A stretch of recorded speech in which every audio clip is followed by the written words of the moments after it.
Epic's AI yearbook photos are absolutely taking over social media. Today we're exploring what it says about the state of AI, as well as what it says about the state of society. Welcome back to the AI Breakdown. Today we are talking nominally about a trend that has taken over TikTok and Instagram and Twitter and basically all of social media, which is a new feature from an app called Epik that takes people's photos and turns them into 1990s yearbook photos. Now, there is a ton that makes this interesting to me. It brings up questions of privacy and data usage. I think it has things to teach us about how people try and get onboarded to artificial intelligence. It brings up questions about the future of self-perception, and it even relates to deepfake policy. So let's talk about what the actual trend is, and then we're going to look at why it's part of an interesting pattern that goes back to last year, right around the same time that ChatGPT launched. So what is this trend? Well, basically, it is one of these apps where you upload head-on images, give it a little bit of information, in this case things like gender, and then sit back and basically let it do its work. The app turns those photos and makes the user both younger, as well as putting them in a set of clothes and setups that look like a number of different 90s high schooler archetypes. There's the jock, the cheerleader, the nerd. Now, interestingly, this is not a free experience. People have to pay for these photos, and yet still it has become the #1 app in the US App Store across all categories. Investor Olivia Moore points out that this is extremely lucrative. Over the past week, the company has been making around $250,000 per day via in-app purchases, and that's likely going to do nothing but increase as people share this trend more, and more media like this reports on it. Now, Olivia's interpretation is that, quote, consumers are willing to pay for multiple apps and post the results even if it's cringy. Allowing people to reimagine themselves triggers something powerful. Now, some think that a better word for this is narcissism. Another venture investor, Justine Moore, says never bet against narcissism.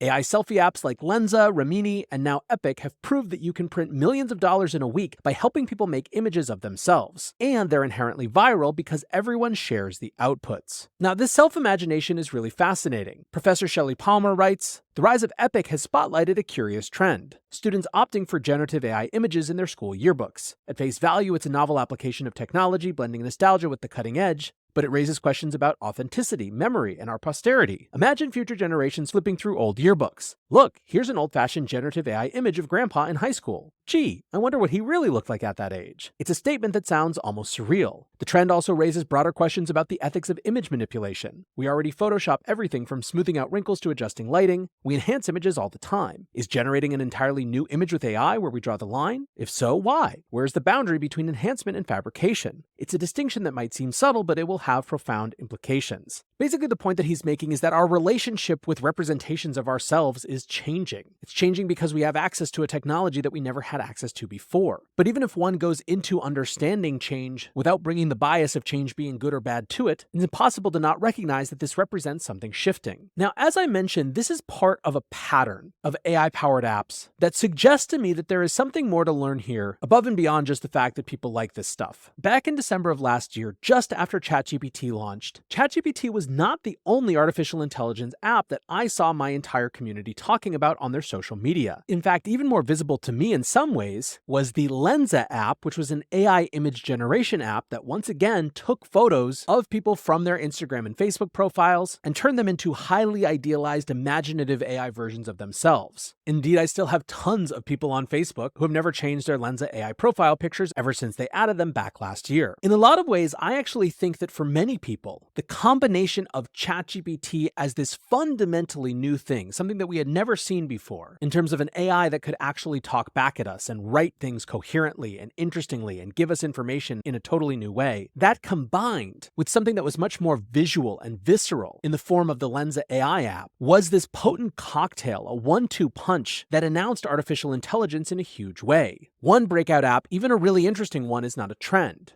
But two things blowing up and going viral at the same time across multiple dimensions of this new thing called generative AI, and that was something that people felt like they had to pay attention to. Now, of course, with any image generation tool, and particularly one that's going to take images of real people, it was probably inevitable that there would be some amount of controversy. Lensa had no shortage of it. CNN Style wrote about the fact that for some people, women in particular, the app seemed to produce overly sexualized images. Another complaint about the app, which is of course part of a much broader trend that we talk about here all the time, was that digital artists said that it was a ripoff of their work. Now, Lensa was powered by Stable Diffusion, and so it was really the way that Stable Diffusion was trained that was the source of artists' ire. Obviously, as we know, this is a very unresolved issue even up to now. Lensa also had quite an interesting history as a company. In January of this year, NPR wrote a piece called "A Rocky Past Haunts the Mysterious Company Behind the Lensa AI Photo App." The article begins, "A Belarusian millionaire living in Cyprus, a dinner with the CEO of Snap, a six-figure patent troll case. These are all a part of the history of Prisma Labs, a largely obscure artificial intelligence startup that spent years under the radar until November when the company introduced magic avatars." Now, one really interesting piece of data from that, outside of any of the interesting intrigue around the company's history, apparently in November, when the app was at peak hype, the company netted more than $70 million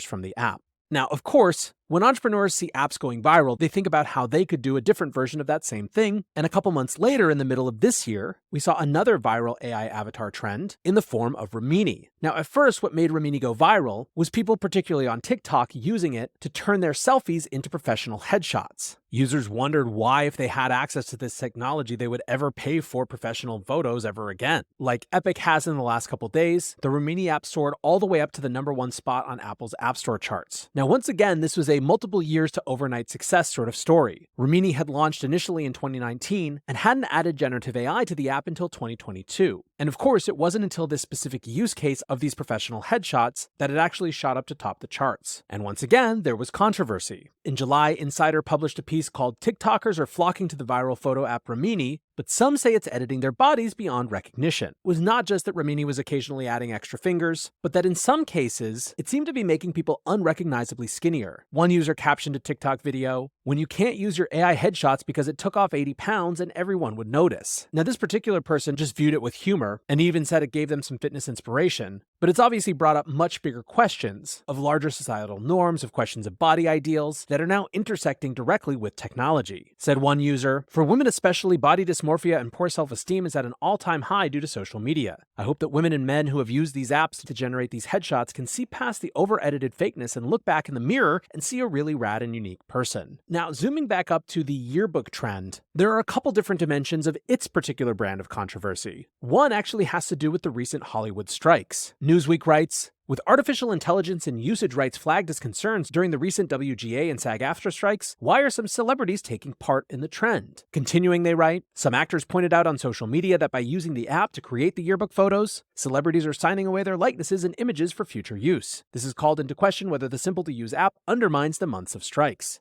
Now, it's getting a little bit beyond the scope of this show, but lawyers for SAG-AFTRA basically said that whatever the terms of service of this app say, they actually don't outweigh whatever negotiations are going on. That this random app's terms of service doesn't undermine what celebrities have negotiated with the studios. Still, it's a fascinating reflection on how these seemingly small things can be implicated and a part of much bigger conversations. Another big question is, of course, privacy. Can someone explain how this makes sense? Even though the app claims to delete the photos immediately, isn't the data stored for future recognition? And then there's the political dimension of this. Yesterday, in an unrelated story, 2 Democrat members of Congress sent a letter to the CEOs of Meta and X, basically saying that they needed to get on board with new policies around deepfakes, particularly in the wake of the upcoming elections. Said Senator Amy Klobuchar, "They are 2 of the largest platforms and voters deserve to know what guardrails are being put in place. We are simply asking them, can't you do this? Why aren't you doing this? It's clearly technologically possible." Now, of course, the deepfakes here that the politicians are worried about are political deepfakes and misrepresentations of politicians who might be running for election, but the whole deepfake policy gets a lot more complicated when people are basically putting up fakes of themselves, when this has just become a normal part of the new social experience. The last dimension of this that I want to point out has to do with questions of AI adoption. Ultimately, all of these different apps that have gone viral over the last year haven't gone viral because of some novel technology. None of them are more powerful than Midjourney or DALL-E or anything like that. What they've done is rip out the complexity and design an entire experience around a single social-minded use case. What that has meant is that a huge number of people's first interactions with artificial intelligence are on the basis of an extremely simple social trend. Perhaps it is not surprising that it's a trend that puts them and their likeness at the very center of the experience. My strong guess is that in about a week, the yearbook trend will be almost entirely played out, but I think that the lessons that it has to teach us about the state of AI and the state of society remain. Anyways, interesting little conversation for the end of the week. I appreciate you guys listening or watching as always,